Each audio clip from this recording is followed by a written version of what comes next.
दोस्तों आज की जो कहानी है कुछ स्पेशल है। ऐसी महिला की कहानी है आज, जो भारत की पहली और आखिरी सुल्तान थी, जो काफ़ी बहादुर थी।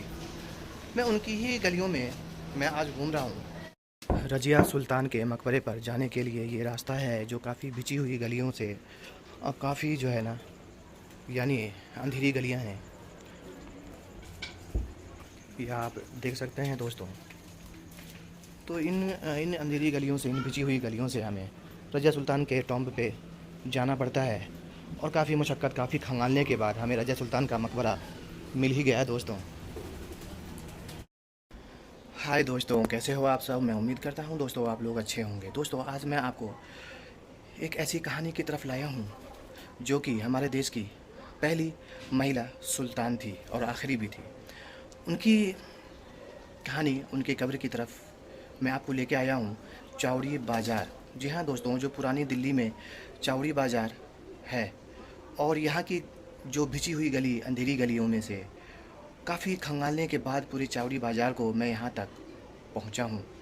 दोस्तों काफ़ी अंदर है, काफ़ी जो है ना, आपको मशक्क़त के साथ आपको यहाँ तक पहुँचना पड़ेगा। और ये जो लोकेशन भी आप देखोगे तो एग्जैक्ट लोकेशन तक आप नहीं पहुँच पाओगे, क्योंकि जिधर जिस गली में जाओगे वो गली आपको बंद मिलेगी। तो दोस्तों फ़िलहाल फाइनली जो है मैं यहाँ पे पहुँच चुका हूँ। जी हाँ दोस्तों, ये आप देख सकते हैं, यहाँ पे उनके बारे में कुछ लिखा भी हुआ है। तो ये इस तरीके से है, मैं आपको अंदर से भी दिखाऊंगा। ये कब्र है, और उनके जो बगल में एक कब्र है, उनकी बहन, बताते हैं कि उनकी बहन साजिया का कब्र है। वो मैं आपको दिखाऊंगा दोस्तों बैक कैमरे से। तो ये कहानी ऐसी है दोस्तों कि 12वीं शताब्दी की से जुड़ी हुई है। 1192 में जब मोहम्मद गौरी जब दिल्ली में आते हैं, जब यहाँ के दिल्ली के सुल्तान बनते हैं वो, तो कुछ दिन के बाद वो दिल्ली छोड़ के, वो जहाँ से आते हैं वो फिर वहाँ पे लौट जाते हैं। फिर उसके बाद वो जो अपनी दिल्ली की जो सल्तनत है, वो कुतुबुद्दीन ऐबक जो उनके ग़ुलाम थे उनको दे जाते हैं, जो काफ़ी होशियार भी थे वो। उसके बाद जब दिल्ली की सूरत हाल वो बदलने लग जाती है। तो दोस्तों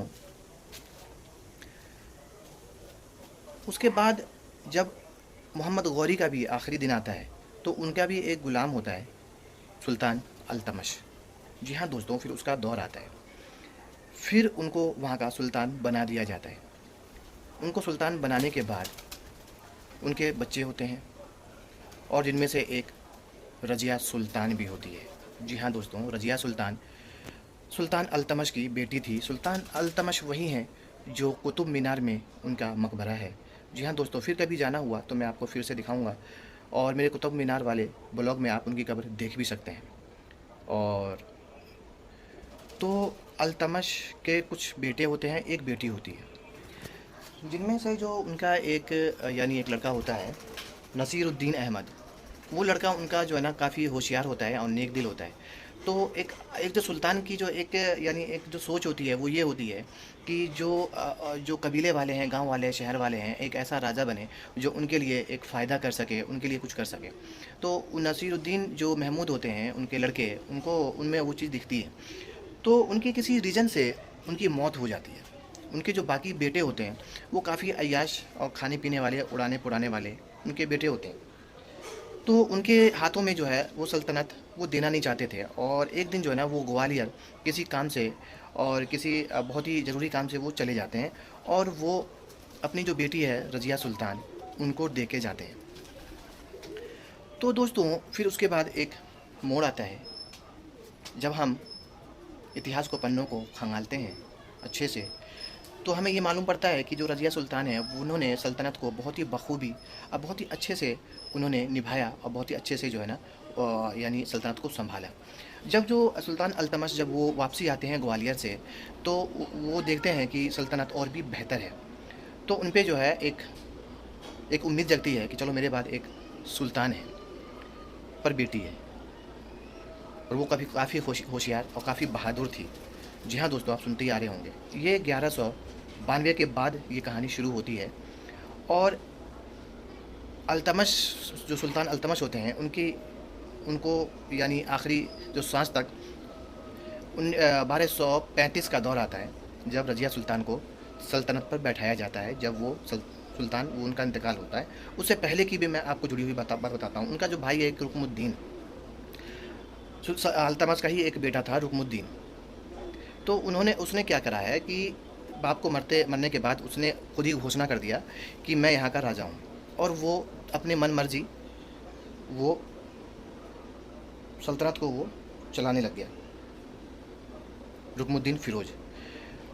और जो सल्तनत में जो रहने वाले थे, गांव बस्ती में कस्बों में जो रहने वाले थे, और रज़िया सुल्तान थी, वो काफ़ी परेशान हो चुकी थी कि इस तरीके से तो ये पूरा सल्तनत को ये बर्बाद करके रख देगा। तो एक बार वो जब वो लोगों के सामने जाती है अपील करने कि आप लोग किसी तरह से इसको हटाओ, लाल कपड़े पहन के जाती है, क्योंकि अल्तमश जो है एक रूल बना रखा था कि किसी को अगर न्याय चाहिए तो वो लाल कपड़े पहन के वो मेरे दरबार में वो आ सकता है। तो उनकी जो लड़की थी रज़िया सुल्तान, वो लाल कपड़े पहन के वो लोगों के पास जाती है। और ऐसा ही होता है कि रज़िया सुल्तान जो रुकमुद्दीन फ़िरोज़ होते हैं, रज़िया सुल्तान के भाई, उसको किसी भी तरह से उसको गद्दी से उतार दिया जाता है लोगों की मदद से, और रज़िया सुल्तान को जो है गद्दी पे बैठा दिया जाता है। जब रज़िया सुल्तान जब गद्दी पे बैठती हैं तो वो काफ़ी काम करती हैं, काफ़ी सराहनीय काम भी करती हैं, काफ़ी जो है ना एक बहुत ही अच्छा वो काम करती हैं, नेक दिल थी, बहादुर थी, तो काफ़ी अच्छा काम करती है लोगों के लिए, सल्तनत के लिए। और फिर एक दिन जो है ना यानी जो रुकमुद्दीन थे वो तो अच्छे थे नहीं, तो उनको जो है वो मरवा देती है। मैं बता दूं दोस्तों, जो रज़िया सुल्तान का जो जन्म है वो 1205 में बदायूं यूपी में हुआ था। स्कूल बनवाती हैं, काफ़ी अच्छे रूल बनाती हैं अपनी सल्तनत के लिए, काफ़ी अच्छा काम करती हैं। और उसके बाद जो है वो अपने नाम के आगे जो है ना सुल्ताना नहीं लगाती थी, सुल्तान लगाती थी, काफ़ी बहादुर थी। फिर एक दौर आता है उनकी लव स्टोरी का। जब उस रज़िया सुल्तान जब सुल्तान बनी तो उनको घोड़े पे चढ़ाने का वो काम किया करते थे। इस तरीके से कुछ दिन ढलते गए, गुजरते गए, उन दोनों में एक लव स्टोरी शुरू हो गई, जिसकी वजह से जो है जो वहाँ के अधिकारी थे, जो लोग जो करीबी थे, वो खफा होने लगे कि एक सुल्तान जो अपने नाम के पीछे सुल्ताना भी नहीं लगाती है और बहुत सारी ऐसी चीज़ें करती हैं। यानी उनको ये मंजूर नहीं था कि मैं एक जो है लड़की के, एक औरत के नीचे मैं काम कर रहा हूँ, एक औरत के हुक्म से मैं चलता हूँ। और इस वजह से जो है उनके कई दुश्मन भी बन गए, और इस वजह से जो है उनके कई दुश्मन षड्यंत्र भी उनके खिलाफ रचने लग गए। तो बहरहाल याकूत खान को जो है उन्होंने, रज़िया सुल्तान ने एक मंत्री बना दिया। फिर एक कुछ हम पन्ने खंगालते हैं तो फिर एक और दौर का हम आगाज़ देखते हैं दोस्तों। भटिंडा में अल्तुनिया नाम करके, जो रज़िया सुल्तान के बचपन के ही दोस्त थे, वो जो भटिंडा के जनरल थे, तो फिर हम जब और खंगालते हैं जब पन्नों को, इतिहास को, तो मालूम पड़ता है कि जो है वो यानी रज़िया सुल्तान के नीचे काम करने से वो मना कर देते हैं और वो वहाँ पर अपना वो हुक्म चलाने लग जाते हैं। तो रज़िया सुल्तान जो थी और उनके जो प्रेमी थे याकूत खान, वो उनको इस बात को, विद्रोह को रोकने जाते हैं कि वो विद्रोह ना करें, हमारी बात मान जाएं, हमें सुल्तान मान लें। तो वो जाते हैं उनसे एक तरीके से विद्रोह करने के लिए, उनको समझाने के लिए। पर उन्होंने जो है पहले से ही षड्यंत्र रच रखा था।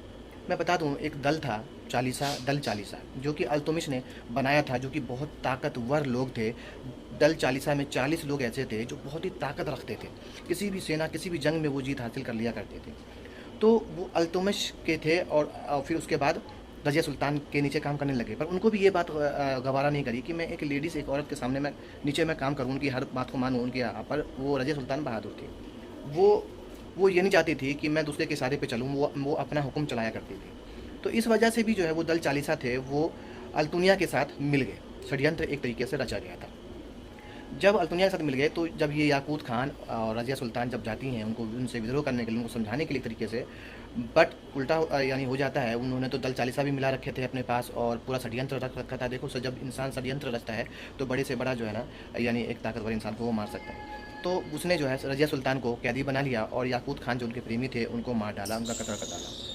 जब एक यानी कैद कर लिया गया था उनको, तो फिर इधर सल्तनत में जो है, जो उनके भाई रुकनुद्दीन फ़िरोज़ थे, वो सल्तनत पे बैठ गए। वो जैसे कि मैंने आपको पहले बता रखा था कि उनके भाई जो थे वो काफ़ी नालायक थे। एक अच्छा था नसीरुद्दीन महमूद, वही ठीक थे, तो वो मर गए थे, बाकी सब बेटे भाई उसके नालायक थे। तो रुकनुद्दीन जो है यानी वो सल्तनत पे वो जाके बैठ जाता है। बैठने के बाद इधर जो है यानी कुछ दिन के बाद अल्तुनिया जो है एक ऑफ़र रखता है रज़िया सुल्तान के सामने कि या तो मुझसे निकाह कर लो या तो फिर जो है तुम मारी जाओगी। तो उसने जो है उससे निकाह कर लिया। निकाह करने के बाद जब जो रुकमुद्दीन जो फ़िरोज़ थे, उसके रज़िया सुल्तान के भाई जो सल्तनत पे जो बैठ गए थे अभी फ़िलहाल, तो उनको मालूम पड़ता है, तो उनको ये चीज़ें जो है ना बर्दाश्त नहीं होती है, और वो जो है एक तरीके से काफ़ी ख़िलाफ़ हो जाते हैं उनसे। तो काफ़ी ख़िलाफ़ हो जाते हैं। बहरहाल वो किसी भी तरीके से रज़िया सुल्तान वो दिल्ली आना चाहती थी, तो उससे निकाह कर लिया, और उससे निकाह करने के बाद जो है वो आई वो दिल्ली में अपना सल्तनत वापस लेने के लिए। जी हाँ दोस्तों, जब हरियाणा के कैथल में जब वो पहुंची, तो फिर उनका जो यानी जो रुकमुद्दीन फ़िरोज़ थे, फिर उन्होंने जो है दल चालीसा को अपनी तरफ मिला लिया, और इधर जो है ना फिर से षड्यंत्र रचा गया। तो फिर इस विद्रोह में जब वो रज़िया सुल्तान जो है उसकी कैद से अल्तुनिया की कैद से निकल के निकाह के ज़रिए से वो निकल के वो आती हैं अपनी सल्तनत को वापस लेने के लिए, तो बीच में ही जो है जैसे सुल्तान जो हरियाणा के जो कैथल इलाके में वो पहुंचती हैं, तो वहीं पे जो है विद्रोह शुरू होता है, और वहाँ पे भी एक षड्यंत्र रचा जाता है कि दल चालीसा को ये अपनी तरफ मिला लेता है रुकमुद्दीन फ़िरोज़, और जो रज़िया सुल्तान की तरफ जो सेना थे वो भी जो है धोखेबाज निकल जाते हैं, वो भी वहीं पर जो उनके ख़िलाफ़ खड़े हो जाते हैं, और वहीं पर रज़िया सुल्तान को कत्ल कर देते हैं, वहीं पे मार देते हैं। तो पहले हरियाणा के कैथल में जो है उनकी कब्र बनाई गई थी, जो कि काफ़ी जंगल के बीचों बीच थी। अब तो वहाँ पे सांपों का डेरा बन गया है। बाकी अभी कभी अगर मौका मिलता है, कभी वक्त मिलता है आप लोगों का साथ रहा, तो वहाँ पे भी मैं ले चलूँगा। तो फिर उसके बाद बताते हैं कि वहाँ से उनकी कब्र बनती है, वहाँ पर जो रुकमुद्दीन फ़िरोज़ ने ही उसकी जो कब्र है वो बनाते हैं वहाँ पर। तो वहीं पे ही जो है उनको दफनाते हैं। फिर बताते हैं कि वहाँ से उनको यहाँ पर लाके दफना दिया जाता है। ये देख सकते हैं, यहाँ पर उनको दफना दिया जाता है वहाँ से लाकर। तो ये जो है दिल्ली का एरिया है, और जो कि चावड़ी बाज़ार के बुलबुली खान मार्केट है, उसी में ही ये कब्र है, जो उसी टाइम में लाके यहाँ पे दफना दिया जाता है। दिल्ली की सल्तनत पूरी की हमने जब ये इतिहास को खंगाला, तो हमने ये देखा कि हर जो शासक थे, हर मुग़ल थे, उनकी कहानी एक दूसरे से जुड़ी हुई थी। तो ये रज़िया सुल्तान और एक उनके बहन साजिया की कब्र है। ऐसा बताते हैं कि ये कब्र रज़िया सुल्तान की है और ये उनकी बहन साजिया की है। ये आप देख सकते हैं, काफ़ी पुरानी आपको इसमें झलक दिखाई दे रही होगी, और काफ़ी मोटे मोटे जो है पत्थर हैं, और ये मस्जिद है, और वज़ू बनाने का वहाँ पर है, सारा इंतज़ाम है, नमाज भी होती है। अभी मैंने माशाल्लाह नमाज़ पढ़ ली है। तो ये रज़िया सुल्तान यहाँ पर है, जो काफ़ी शानदार इनकी हिस्ट्री रही है, काफ़ी बहादुर रही है, और काफ़ी जो है ना एक जो महिला एम्पावरमेंट जो होता है, सशक्तिकरण होती है महिला की, उनको इन्होंने काफ़ी ध्यान दिया, उनको काफ़ी जो है ना मजबूती दी महिला एम्पावरमेंट को। जी हाँ दोस्तों, तो ये फाइनली जो है हम रज़िया सुल्तान के कब्र के पास हैं। ये आप देख सकते हैं रज़िया सुल्तान की कब्र। मैं बता दूं दोस्तों, जो रुकमुद्दीन फ़िरोज़ जो होते हैं, जो रज़िया सुल्तान के भाई होते हैं, जो रज़िया सुल्तान को जब कैद कर लिया जाता है अल्तुनिया के थ्रू, जब यहाँ पे जो सल्तनत पे जो बैठ जाते हैं, सुल्तान बन जाते हैं रुकमुद्दीन, उनका जो नाम है वो बहरम खान भी उन नाम से भी वो जाने जाते हैं। तो इस तरीके से जो है उनकी कहानी थी, जो काफ़ी दिलचस्प कहानी थी दोस्तों। तो इस तरह से दोस्तों जो रज़िया सुल्ताना थी, तो उन्होंने 1235 से लेके अब 1240 तक अपनी सल्तनत की सुल्तान बनी रही। उनका जो सुल्तान की जो ड्यूरेशन था वो काफ़ी कम था दोस्तों। कम रहने की एक ये भी वजह थी कि एक तो उनको कोई महिला सुल्तान नहीं देखना चाहते थे, उनके नीचे काम नहीं करना चाहते थे, जबकि वो काम बहुत ही अच्छा कर रही थी, और वो अपने नाम के पीछे सुल्ताना नहीं सुल्तान लगाती थी। दूसरा, जो दल चालीसा थे, जो उनके पिता ने बनाया था, एक ताकतवर दल चालीसा थी, वो उनके ख़िलाफ़ हो गए, क्योंकि उनके वो पहले ये सोच रहे थे कि ये तो महिला है, लेडीज़ है, ये मेरे कहने पे ये चलेंगी। पर ऐसा हुआ नहीं, वो अपना हुक्म चलाती, क्योंकि वो काफ़ी होशियार भी थी। तो इसलिए भी वो भी उनके ख़िलाफ़ हो गए। और जो अल्तुनिया जो बठिंडा के जो जनरल थे, जो कि रज़िया सुल्तान के जो दोस्त भी थे बचपन के, उन्होंने षड्यंत्र रच के उसको अपने पास अपने साथ बुला लिया। फिर जब ये अपने प्रेमी के साथ रज़िया सुल्तान गई उनको उससे विद्रोह करने के लिए, तो वहीं पे जो है उनके प्रेमी को मार दिया गया, उनको कैदी बना दिया गया। उनको कैदी बनाने के बाद फिर जो है उनको निकाह का ऑफ़र दिया गया, या तो आज़ादी का या तो मौत का। तो उन्होंने निकाह को चुना। उसके बाद उनको सल्तनत और लोगों की फ़िक्र थी, तो यही रास्ता था। उन्होंने निकाह किया। फिर उसके बाद यहाँ पे ये इनका भाई और भी ज़्यादा ख़िलाफ़ हो गए। फिर वो किसी तरीके से उनके चंगुल से जो है वो निकाह के ज़रिए, निकाह ही एक रास्ता था जो चंगुल से उनके छूट के आ रही थी, तो हरियाणा कैथल में उनका जो है फिर षड्यंत्र रच के फिर उनका जो है कत्ल कर दिया जाता है। तो इस तरीके से उनकी काफ़ी लंबी फ़हरिस्त है उनके बहादुरी की।